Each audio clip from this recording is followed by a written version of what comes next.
દાદા જમી લઈએ ફટાફટ. ના ના, આ તો બરાબર વસ્તુ છે. પણ તમારી જેવી રીતે પીક પ્રકૃતિ છે ને, આમાં તમારે સવારે જ ઉઠવું પડે 6 વાગે, 6:30, 7 વાગ્યા સુધી.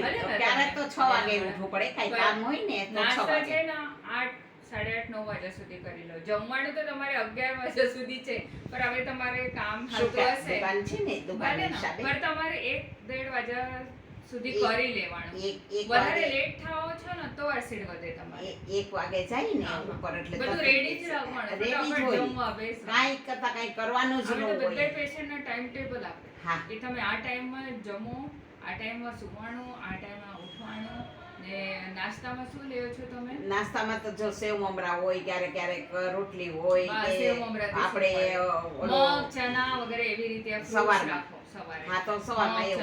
મગ ચણા છે હજી. ક્યારેક જો મગ ચણા પલાળું, ક્યારેક સવારમાં પછી કુકરમાં બાફીને મટર છે, એવી કઠોળ તમે રાખો.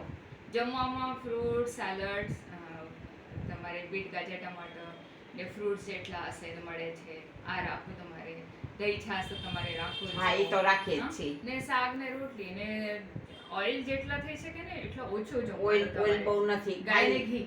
હા. તમે આમાં પરોઠામાં નાખો, શાકમાં નાખો, દાળ ભાતમાં નાખો, ગાયના ઘી વધારે ખાવું પડે તમારે ત્રણેય હોય. હા. ને દાદાને છે ને કોલેસ્ટ્રોલ બહુ વધે.